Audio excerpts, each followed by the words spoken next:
Good evening, everyone. Welcome to Sports Corner with the Con Man. I am your host, the Con Man. And this evening, I have with me a very special guest. His name is Michael Semio.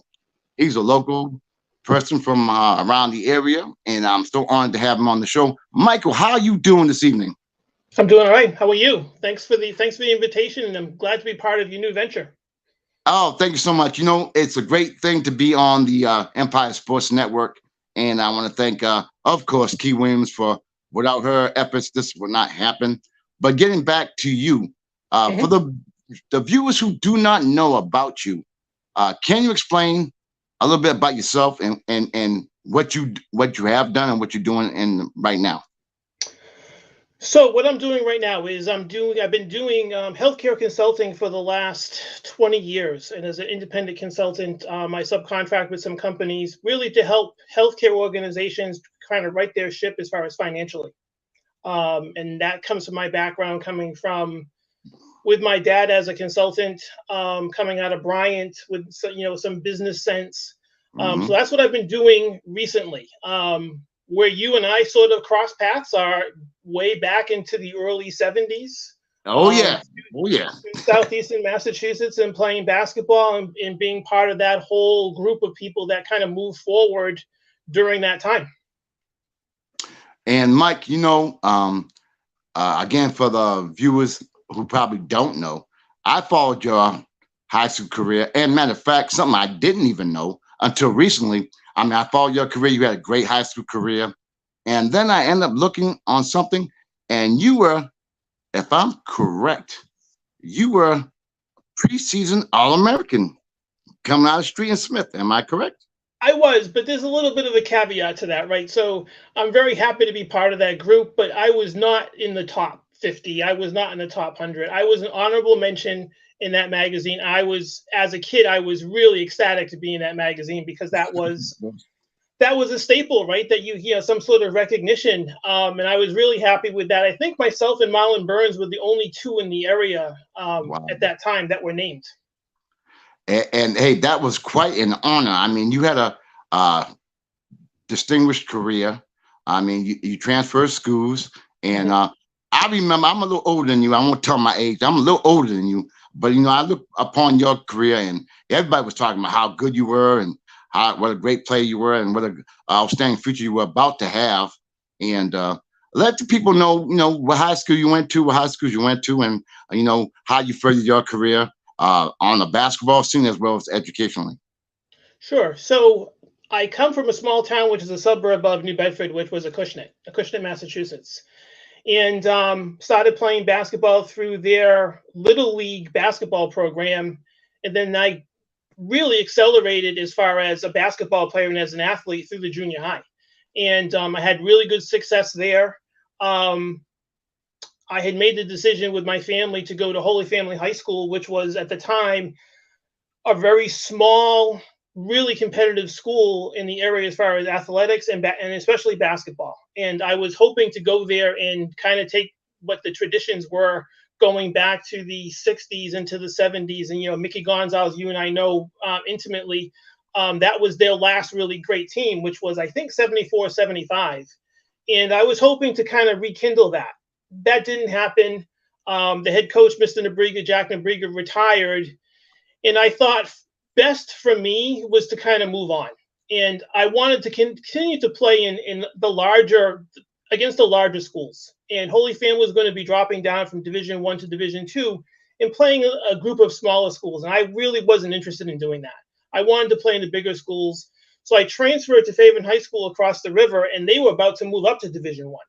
And that team and that group of players had been together probably 5, 6, 7 years together, and they were a really good group. You know that group well, and had some really great athletes on that team. Had some Mhm. really good players. Our head coach Wayne Wilson had some success in the middle '60s with a great team through the Cape League.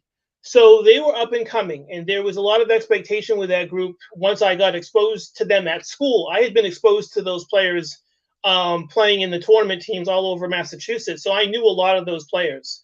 And We go to the state finals that year. Yeah, we were really competitive in the league. We had some tough losses to some big schools, to Durfee, New Bedford High School that season. And we go to the state finals and we lose in a really tough loss to Springfield Commerce, who has a great player on that team, who is Mark Hall, who goes to the Yes, University, yes, yeah. yeah, who goes to the University of Minnesota. Hmm.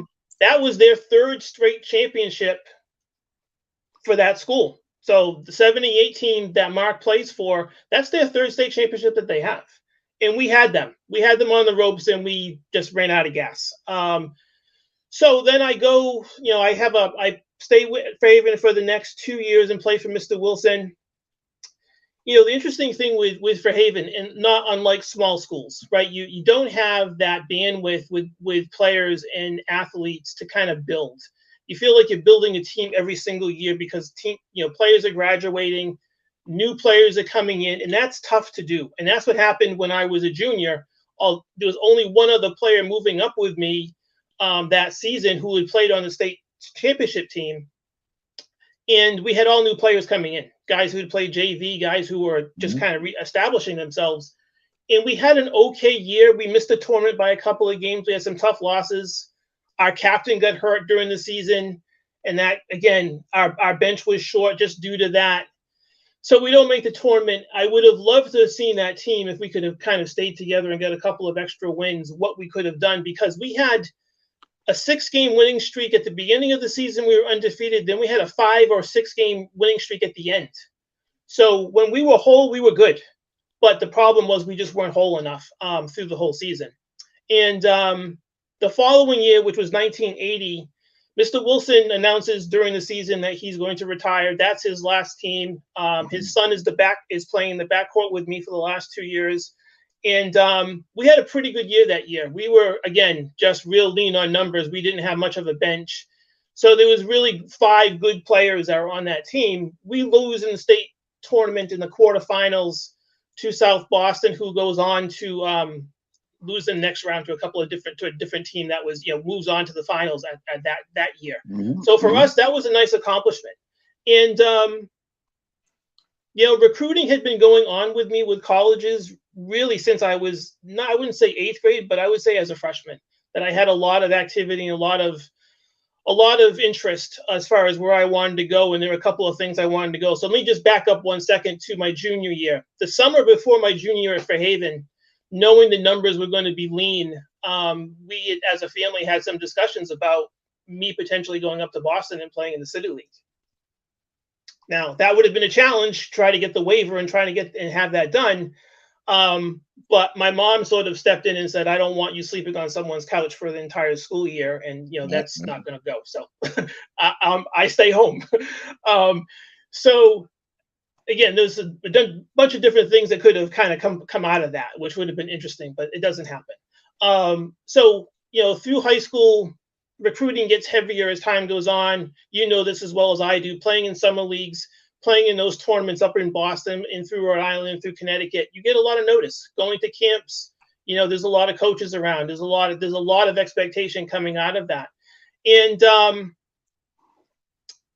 couple of decisions here and there that I wanted to follow through on, we couldn't work it out with different schools. And Bryant was number 4 in the country when I was a senior in school. So they had I'm looking at it, it's a big time program.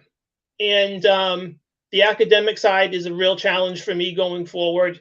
They're moving into the Northeast 10, which is a really competitive conference at that time, because that's Stonehill, that's Bentley, that's Springfield College, that's AIC, St. Anselm's. So it's a really tight, tough conference for us. And that was appealing to me. The challenge with Bryant was at the time, and that's changed in the last 10 years or so. Academically, it was really tough to recruit. You couldn't go out and get guys. And everything that changed as soon as my class came in 1980, that the academic standards changed and we just couldn't recruit guys. And we struggled for the entire time I was there, which was really, really difficult, because I thought, we have a foothold here. We can do some good things. And one of the things that happened to me athletically there was my body started to break down for whatever reason. and I had a bad injury with an ankle my third year there, and I don't really recover from that. And that comes from some other issues I had physically through high school, which was really a back injury that I had, which nobody really put their arms around. I had kind of stopped playing the summer between my junior and senior year in high school. I didn't play a whole lot because I was hurt. My back was hurt, and nobody knew what it was. And that ended up impacting me through college.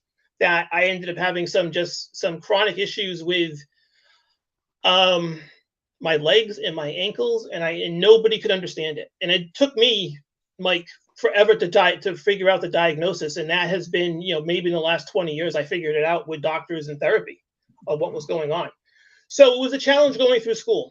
And, I had some interest playing overseas. There were some trials that I had been asked to go and participate in. I just wasn't there physically, and I wasn't there mentally to do that. So I move on, leave school. I start my career, in through New Bedford for a little while, hanging around and living in New Bedford. And then my wife and I move up here, and we've been up here since late 80s. We've been up in North Andover, and that has been a great career launch for me and also for her. Well, something like the reason why I got you on the show, besides you being a great friend of mine and you're very knowledgeable, the thing I want to let the people know is I think the bond that we share is our love of the history of the game. And you epitomize that. I mean, you younger than me. I claim I'm the basketball historian, but I mean, you send me texts, I send you back and forth. We text back and forth about all the historical players of the NBA. But one thing I would like to talk about and set the record straight for all the viewers. And as you recall, and viewers, listen carefully, 1976, it was right before the merger of the ABA and the NBA. And now, mind you, Mike, I was a 16-year-old kid at this time. So I'm hearing, well, we got Dr. J coming to New Bedford High School. And I'm like, what? Dr. J? I said, well, let me go and check it out. And we go there. I'll tell the story later on, but I want to get the emphasis on after the experience I had, which I'll talk in a later show. I wrote an article with the Standard Times regarding Dr. J coming to New Bedford High School. And I referred to an individual named Tommy Rocha, who was a good friend of Dr. J at UMass Amherst. And I, as a 16-year-old kid, I didn't know. And I said, well, I put the onus on him that he brought Dr. J to New Bedford High. Can you share to our viewers actually what happened? Because my perception was not reality. Can you explain it to everybody? I can. So as my basketball experience started to grow, my dad is right there with me, right? He's right there shoulder to shoulder with me. He's getting exposed to everything I'm getting exposed to. And my dad is just shepherding me through all of this stuff. And he wanted to create some further interest with basketball in Southeastern Mass. Now, my dad goes back to who? Tommy Baroa, Stevie Gomes, all these guys that you know, Mike, right? He goes that far back. He knows Eddie Rodericks. He knows Brian Baptiste. He knows the Walsh brothers. So my father has that knowledge, right? So he gives it to me. And then he sees, you know what, there's a little bit of a vacuum here as far as what's taking place compared to Boston and exposure to some professionals. So through some other contacts, my father ends up meeting or actually speaking with his agent, Julius Erving's agent. And somehow with some investments and some other people, they figure out we're going to bring him in. We're going to bring him to New Bedford High School. There's going to be a clinic. There's going to be a game beforehand, which was some players that he knew. Peter Trowell, for one, from Old Rochester, who played with Julius at UMass. So that all happened. And, for me, it was sort of like a whirlwind because I'm a freshman in high school. That's all new to me. This is going on the fall. As I just went to Holy Family, this is all happening during the late in the summer through the fall. And then all of a sudden, Julius Erving standing in my kitchen. And Wow. Just completely blown away. And I'm like, my sister and I was sort of frozen with all these men running around, and he's standing there very poised, very welcoming, was very quiet, which was great. And then to see him going through and getting ready for the clinic, and what he proposes as he goes through the clinic, which was, and you and I talked about this a little bit through text and on the phone, which was really drilling down on the fundamentals essentially. And everyone's so Absolutely. disappointed because they think he's going to come Yes. out and just do dunks all evening, and that's not going to happen, right? Nope. He goes through all of that. So back to my dad. So my dad has these investors. They bring him in. How do we get him here? Where does he stay? All of that stuff needs to be figured out. So when you and I sort of cross paths on that particular topic, let me just add one thing to this. What was very strange to me was New Bedford High School doesn't sell out. Couldn't understand why. A bunch of years later, I'm sitting at I was a counselor at the All New England basketball camp in Connecticut, and I'd been invited back because I had won the MVP the following summer, and they always invite the MVP back. So I'm rooming with D. Rose's son. So D. Rose was the head coach at University of Connecticut before Kyle Hobbs and before all those guys get there. And he and I talking one night, and I mentioned this story about Julius Erving. And do you know what he tells me, Michael? He tells me he heard Julius Erving didn't show up. So wow. There was a life to this story that nobody really knew about. One, we don't sell it out, which was disappointing. Then I heard that piece of it where from a guy who lives in Connecticut, I heard he didn't show up. I was stunned that it had this really weird flavor to it that I couldn't understand. And so, my dad had talked about, and Julius Erving was really upset with the fact that it didn't sell out and it didn't go well for those investors. And he wanted to come back and do another one. It didn't. My father couldn't pull that off because it would have been a larger venue, more investors, more publicity, potentially not in New Bedford, maybe somewhere close by. But that turns away from what my father was really trying to do, which was promote the area, promote the Southeastern Mass basketball, athletics in general.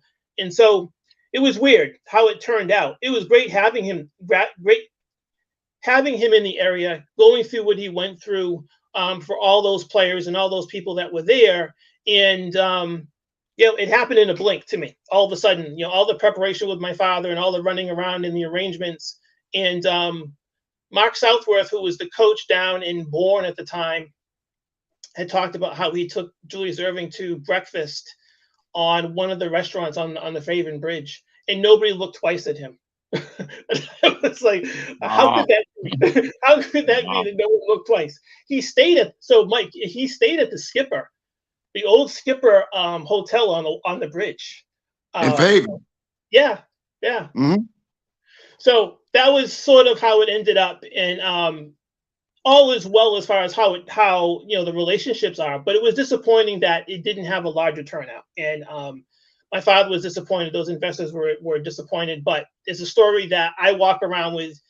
And what is really cool about this, when I've communicated to my dad what you and I have discussed about that night and how it impacted you, my father was blown away with that. He was like, I never thought that there would be that kind of impact to someone over a night that was geared in a different direction. But it does have, those people that were there, they remember that.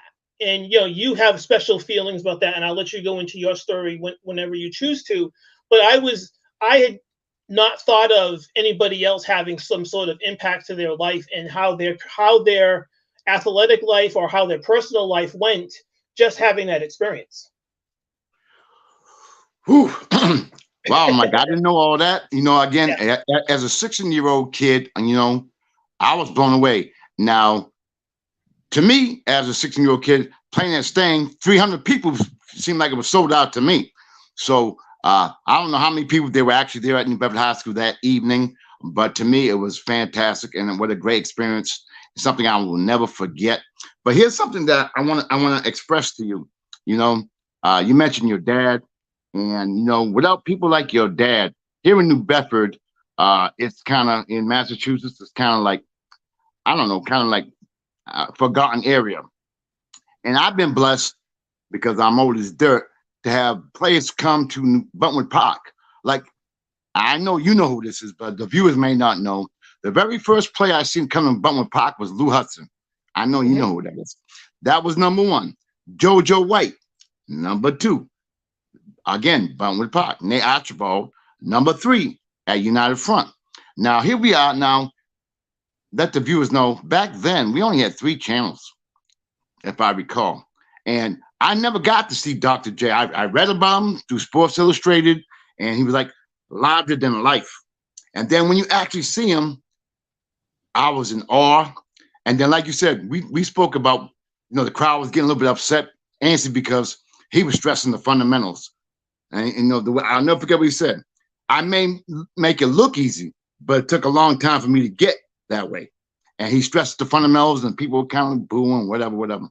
But anyway, I mean, what a great night. And I will speak about that in future shows. But again, I want to personally thank your dad and all the investors and all the people that had something to do with it. I had no idea. As a 16-year-old kid, I had no knowledge, but I had a great time and a great experience. And it made me think about writing an article. And that was my very first article I wrote for the Standard Times. And I do not work for them, but they took me in as a writer.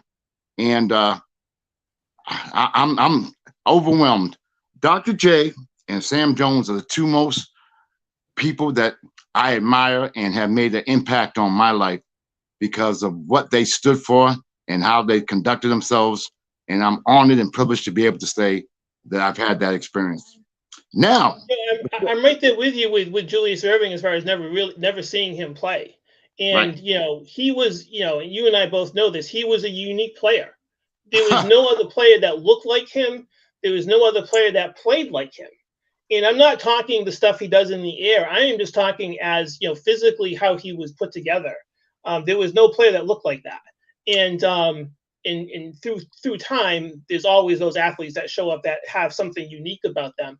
But he had that aura to him because he was coming from the ABA. And in Yeah. Massachusetts or in New England, you just didn't have any exposure to it. And you're right, it was purely through magazines. That's all you saw. I used to I used to be able to get on a TV with the old rabbit antenna. I could watch some of the old ABA games, and I remember watching the Indiana Pacers play against the Colonels with Artis Gilmore and Dan Issel, but I never saw Julius Irving play. I never got the Nets games for whatever reason, or I wasn't paying attention to it. And these games were on at these really odd times. I would see it broken down in the Standard Times that there was a game on, and I would remember, and I try to go find it, and I'm watching it through. It's terrible reception. It's very, very black and white, and it's through snow, and it's hard to watch. But I can remember watching some of it, and to your point earlier, just really reading about it, and that was our exposure. That was the only thing we knew. And then when the merger happened, everyone was very excited about the Nets coming in, and then that whole thing happens with the 76ers, and all of a sudden he's now going to be playing against the Celtics on a regular basis. And I remember that fall going to the first game when the 76ers came and played the Celtics. And so that was 77, right, for that season. And the Sixers were loaded, right? McGinnis, Doug Collins, Julius. I'm trying to think who the other guard was. Caldwell Jones, Lloyd Free was there. Yes. I don't know if Dawkins was there yet. I don't recall him, but that was just a loaded team. I think Dawkins was there. He was there, yes. Yeah, he was there. Yeah, he was there one year. Yeah. So that was a loaded team. And, they go to the finals and lose to the Walton Trailblazers. But that was a significant step. All of a sudden, he's on a national stage every time his team is playing because everybody wants to see him. And something, Mike, too, another point I wanted to bring out was the fact that, getting to see him in person was like, I was in awe, because you never really got to see him. And I recall his hands being so large. I remember that. I remember at half court, I think you remember, there were 7 of us lined up, and I remember him saying, everybody relax. And I remember I had a purple shirt on, and he said to relax. And I remember, I'm a 16-year-old kid now, Mike. I had changed in my left pocket, and it fell out on the. I don't know if you remember this. It fell on the floor. Everybody laughing. Everybody. It was just like it was a tremendous thing. And again, I want to thank your dad and all the investors for having the vision to bring someone like that to New Bedford area, because a lot of people out here never got to see NBA ball players like that at that caliber, ABA players at that caliber. And I want to bring up another thing, Mike, is that here's where I wanted to bring on you on the shows, because I claim I am a historian, and you and I have a bond because we talk about the NBA of past. And one of your favorite players, and I want people to know, this is why we bond, is Pete Mavich. Can you tell people your fascination with Pete Mavich and how good he was? My fascination comes from really before I started to play competitively. And I had read this book when I was in 4th grade about him. And he was just, I think, his rookie season with the Atlanta Hawks. And I didn't know anything about him. And I just got swept away with his accomplishments. And then, just like Julius Erving, when you see the person play, and I happened to stumble upon a game. I mentioned this story elsewhere at one point. My family was visiting a family friend, and there was a basketball game on in their living room. And I sort of drifted away from everyone, and I went and watched, and his team was playing. And I saw him at full speed at half court, running by everyone, put the ball behind his back, and make a no-look pass to someone. And I had seen the Celtics play. I had been to the Garden. I had seen that whole group I had seen the Havlicek teams play. I never saw anybody do that before.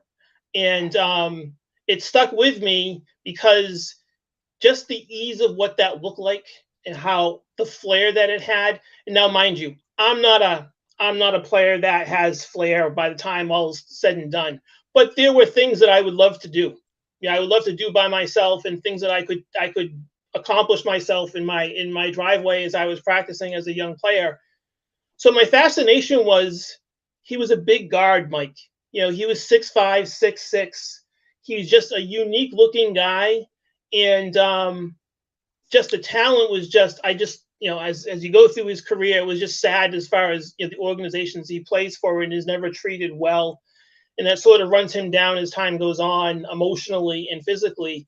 But I really liked watching him play because he just looked different and he behaved different. And, not a true shooter, but a true scorer. And, I think it's funny. I remember reading an article where Tommy Heinsohn had come across the coaches from the Atlanta Hawks and how happy Tommy Heinsohn was that they took the ball out of Pete's hands and made him a 2 guard, because he was always afraid of Mavich in the middle of the floor on a fast break. So they took it away from him. They tried to make him a 2, and he's not really a 2. He's not really a 1. So it was really a hard fit for him as far as what and how it comes out in the NBA. And I just liked what he looked like as far as he sort of had this theme to me as far as just being very, very free. And that kind of motivation for me as I was coming up as a player and learning how to play and learning the fundamentals, and then, getting established as a high school player and wanting to really grow my reputation and grow my exposure. I'll tell you a quick story. When I was at Fairhaven, there was one game when I was a sophomore, and I just come to the school, and we were playing against Dartmouth High School, and we used to run 4 corners. And I used to love that because no one's gonna be able to handle me in the middle of the floor one-on-one. I don't. So there was one particular play, loose ball happens, I pick it up, I come down in a fast break, and it's me and one of our other players, and I threw a pass behind my head. And the kid on my team caught it, laid it in, got fouled. I'd never done that before. And I can remember listening to the game on cassette was on the cassette from the radio, and how blown away the announcers were, because they never saw a high school player in the area do that. Now, that was just something that happened. I didn't plan it. It just happened. But I can remember that feeling of hearing my teammates respond and the way players looked at you in the way the people around that were watching the game responded. And I knew I couldn't replicate that, but that was sort of what I had thought of. That must be what Mavich feels like when something happens and the players look at him like, where did that come from? And the number of times I had practices stopped when I was at Fairhaven because I would do something that Mr. Wilson didn't want me to perpetuate onto other players. So there were some things that we had to stop it. Right. So I can remember I threw a behind the back pass one day in practice, and the whistle blew immediately and said, "I'm not allowing him to do that, so no one else is doing that." Mm-hmm, Or if I threw a no look pass and it banged off someone's head, the whistle would blow in practice, and we're not allowing that. So there were some things I tried to get away with and try to do, and just Mr. Wilson was a pretty conservative coach, and I tried to walk the line a couple of times with different things, and it was not really looked upon well. So I was much more conservative guard at my time, but the Mavich thing was just the freedom that he sort of expressed to me. And something like too, what I want to bring out is, of course, in future shows, I'm gonna break down the NBA and all that stuff. But I wanted to bring something different to the network, a little bit more personal touch. That's why I'm having you and all the other people I'm going to have on, just to give a different perception. Now, you brought up about fourth grade with you and your fascination with Pistol Pete. Now, Mike, here's something you may or may not know. I was 12 years old, and I don't know what kids do at 12, but you know what I did? I had a fascination about Bill Russell versus Wilt Chamberlain. I went to the New Bedford Public Library. I swear that on everything, and I looked up microfilm of each and every single game that Bill Russell played against Wilt Chamberlain. Who does that at the age of 12? You know what I mean? So that was what grew my fascination about the history of the game. And then to find out all the things that the Celtics had to go through, and with the racial stuff and all that stuff.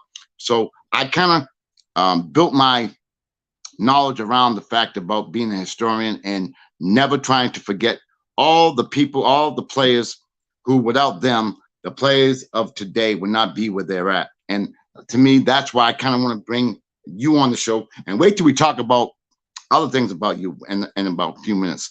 But anyway, what I want to talk about is what got you as far as, you used to send me stuff, you still do, about all the historical aspect of the game, the players. What made you do that? You're younger than me. What made you?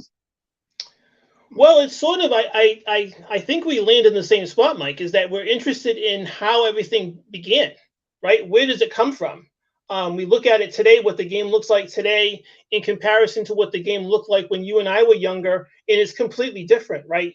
Our motivation and the strategy when you and I played when we were younger was whoever's closest to the basket gets a shot, right? Yep. That's how it was. Everything was jammed inside, and I was just interested because, again, where my dad came from and as far as him being interested in sports drove my interest, right? So when I'm seeing the old Celtics play, which was Havlicek, JoJo, and Cowens, and so the early 70s, I was interested in starting to learn all the players around it, because one of the things that you and I talk about consistently has been the connections from Massachusetts to the NBA, right? So when you start talking about those players that come out of Boston, and one that is in everyone's mind that has gone through this particular topic was Jimmy Walker, and where he comes from, right?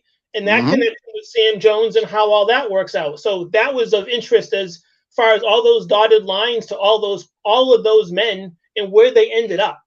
And so I just had that interest in going further and further back and understanding, who was my dad's favorite player and who was this and what school was this, and, having a lot of interest in Boston College and a lot of interest in Providence College and what those players look like with, at Providence College with Lenny Wilkins and Johnny Egan and all of those guys that came through there.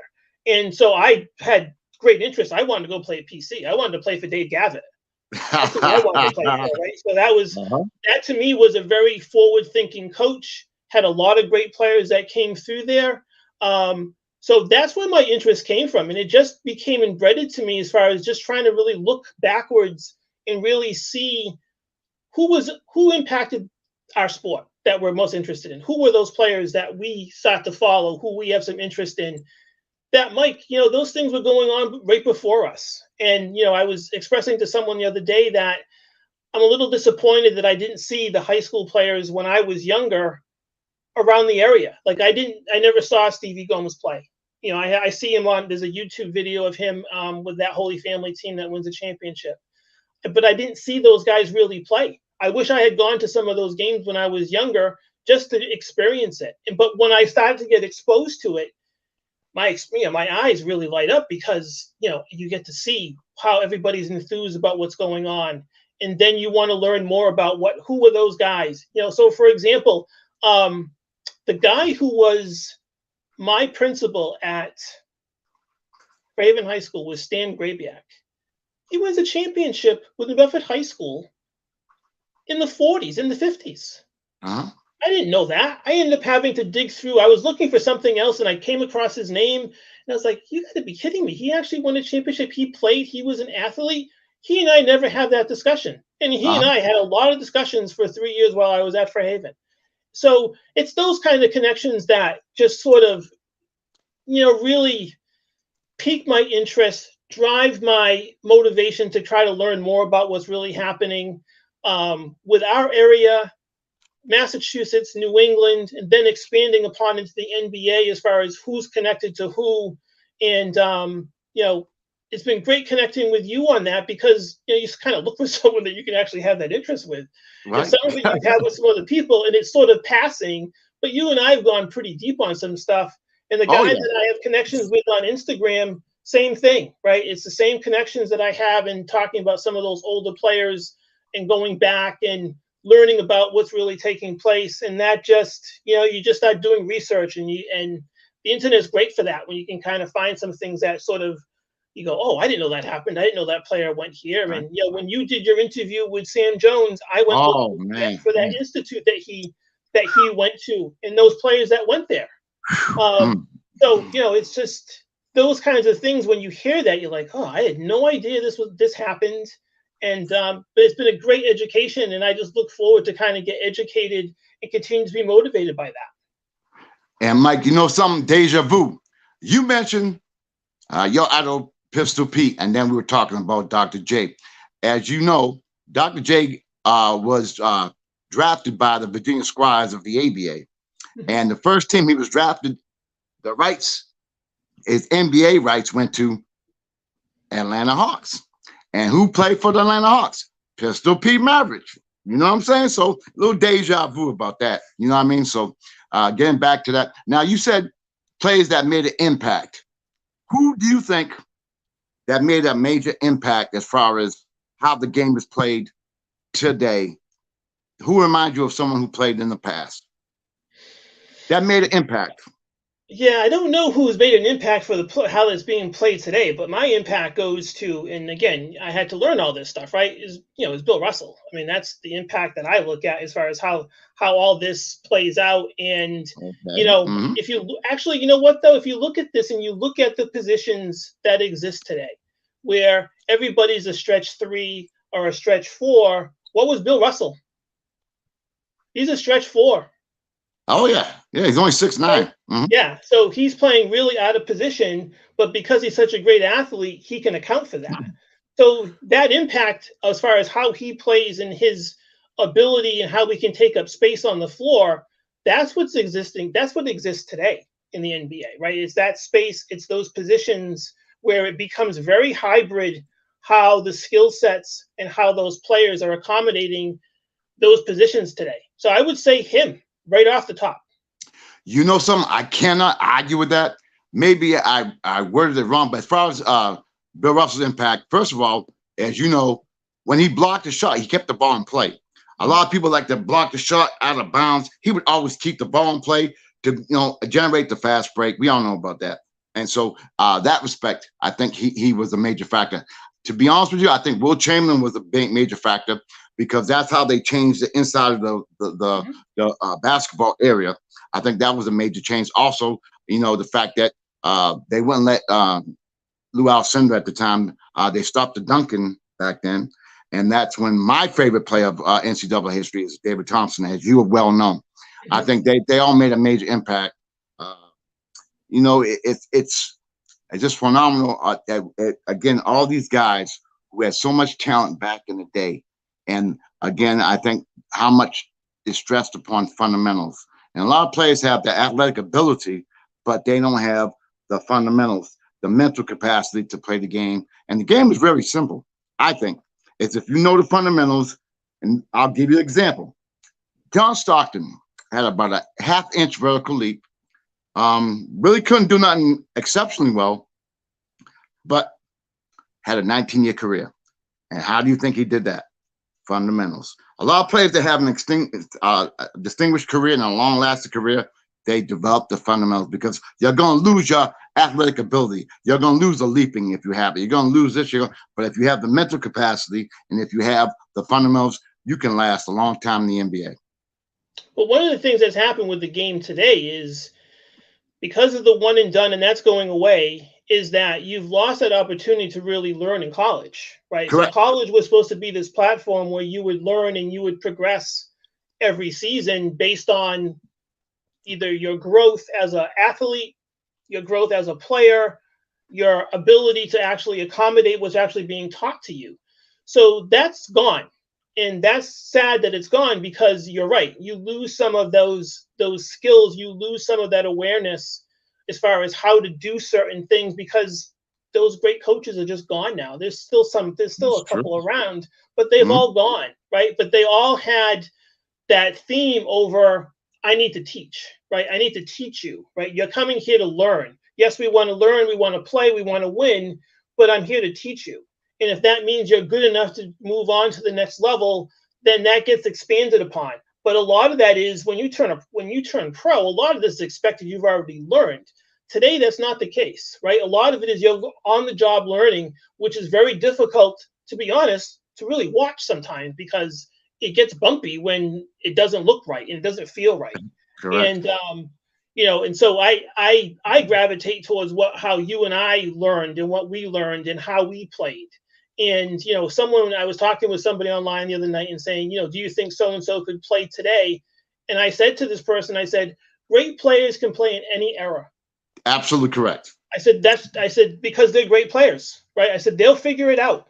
It doesn't matter. You mentioned Lou Alcindor and not being able to dunk, and David Thompson not being able to dunk. Those guys figured it out, right? They figured out what to do. What happened with Lou Alcindor? His hook shot became the deadliest shot in the game. Right? Adapt. He had to adapt. And he had to learn that, right? David Thompson on his alley-oop, he had to learn how to cradle the ball and just ease it in, right? Yeah. Where I could understand his temptation was really not to do that. So, great players figure it out. And yes. I don't care what era it is. This whole thing of, well, who's greater, who's this? Nah, that's just noise to me because they're all great players. Now, Mike, before we get into the real reason why I wanted you on the show is, this is my conception. Maybe you may agree or disagree. When I hear coaches, to me, anybody can coach. Not too many can teach. Do you know what I'm trying to say? I really believe that, being a referee for 20-something years and all that stuff I've been through, anybody can yell, scream, and tell players what to do, but how many explain not only what to do, but how to do it and the reason for doing it. And to me, that's teaching. That's not coaching. So my philosophy is I had a great teacher. I don't really go with the word coach. I go with teacher. Again, coach to me means someone who just expresses their feelings. Someone who teaches helps you to learn how to improve your game. Coaching, I don't think improves your game. Teaching improves your game. That's my philosophy. Yeah, coaching, Mike, I think comes down to really more strategy, right? The teaching side of it is what you're learning preseason, you're learning in practice in between games, you're learning during the summer when you go to camps, you're being taught, right? So I was a pretty good pupil as an athlete. Of course you was. Yes, you was. I took a lot in and I was able to apply it to myself readily because I had the ability to I could envision what was really supposed to take place. And my dad used to help me with that, as I was learning how to play. And my dad was a really good teacher. And, and my dad was, a lot of reps. That's what it turned out to be, through my high school career, through junior high school. It was a lot of reps. Hmm. playing a lot, playing everywhere. And I used to love learning. I can remember, I'll tell you a quick story. When I ended up hooking up with the buddies, I was in eighth grade, so I'm 14 years old when I hook up with the buddies. And Jim takes us to a gym just outside of Stoughton, Massachusetts, where Stonehill is. So there's four of us. It's me, Kenny Kudo, Jimmy LaCroix, Gary Lopes. Those three guys played at Stang, so you know them. Very well. So we go into this gym, and who's in the gym? Billy McMillan from Stang, Stang. Yeah. who's playing at Stonehill. Yes. And he puts us through these drills for a couple of hours. We come out, we are just down. We can't move. But he hands us a bunch of printouts of different drills and different things to read and things to start to apply to your game and practice. And I remember going home that night and spending hours with my dad, just kind of going through this and like, okay, I can do this, I can do this, I can do this. I need to figure out how to do this. So we spent hours going through that, and I'm in the driveway the next day trying to figure all this out and how it applies to my game. How can I actually get better doing these things? How can I create? How do I repeat this as I go through with it? And I end up drilling to this, and I end up creating my own chart on how to do some things. And I would follow that chart every single day until I thought became an expert to this, until I started to actually start to play aside from just practicing. So I was very much a sponge as a young player. And I think I'm a sponge all the way through college and just trying to learn more about the game and myself and how do I adapt to this and where do I fit? What's my value to my team? What's my value to my coach? And I used to love learning and being able to, and I think I was pretty coachable at the time because I wanted to learn and I wasn't afraid of someone yelling at me. I wasn't afraid of someone criticizing and someone coming to actually help me get better. And I wanted to get better. I always wanted to get better. And I think, having that, expressing yourself and being able to accept those challenges as a player and as a person, it takes a little maturity to do that. And I wasn't afraid to do that. And I not all success, but a lot of success as far as my relationships with my coaches, who were very much about teaching. It's hard, right? You have to be really patient with that. And it's a lot of time, it's a lot of effort. But I still love that stuff. And I still look at that stuff. I still look at stuff on YouTube as far as what drills are being done and how things are being taught, how things are being expressed and how the players are taking it in. Then you see it applied when they're in competition, right? That's really the goal. What does it look like when you're competing? Can you actually take that and apply it in a game and make it worth something to your team and to yourself? And Mike, that's why I have you on the show. That's why I'm honored to have you on the show. And I want to, again, commend your dad. And it's a tribute to him that you have accomplished what you have accomplished. But the real reason why I have you on the show as well, because this show is like all over the country. The network is like all over. So a lot of people are not familiar with Massachusetts so much that are on the show. Can you let the viewers know what you are about to finish maybe in a couple of months? Let the viewers know what's going on. So I've been dipping my toe in trying to write a book. And the reason why I'm doing this is I think I would like to be able to express some of the challenges, some of the success I had as a player, and hopefully a young player, a young person, and it doesn't need to be a basketball player, right? It just needs to be a person who can take something from it and say, some hard work, some real attention to detail, some real enthusiasm. And yes, there are challenges, right? There is some stops, and there's some starts to this for me physically, emotionally. There's some hard times. But I think overall, I think it's something that I really wanted to express that. And yes, there's some basketball game stuff in there, but a lot of it is really about what I went through as a young person. Some of the challenges I had with my peers, some of the challenges my family had with me kind of going through this. And, not for nothing, but as a young kid and getting a lot of attention and trying to keep your ego in check and trying to be a good kid and a good person is really hard. Right. Yes. Yeah. And I don't it takes me a little while to figure that out, but it's not just me figuring that out. That's my family figuring it out with me. And it was new to me, it was new to them, and it goes all the way through college. And that's difficult sometimes with teammates, right? It's just hard sometimes when you're getting attention and they're not, right? And I've always been about promote my team. I want people to come see my team play wherever the level it is. If I'm playing in Boston and I'm playing in a tournament and I'm playing the Titans or I'm playing the Townsmen, I want people to come see us play, because not just me, I'm playing with some great players and I'm playing against some great players. And I want people to experience that. I want people to be aware of that. You were part of that too, with those players coming into New Bedford, going to Monty Playground and playing and having those tournaments and having those players show up. So it's really that the book is about a lot about that, right? It's about my challenges as a kid, as a person, challenges with my family, challenges with my teammates, my teams, my coaches, and sort of what kind of spills out of all of that, which I think it's not a sad story. I think it's a good story. So I got some time coming up in the next couple of weeks where I can start getting back into it. I've got pieces all over the place written. I've got to do some editing on that. So I'll start to spend more time and pay more attention to that.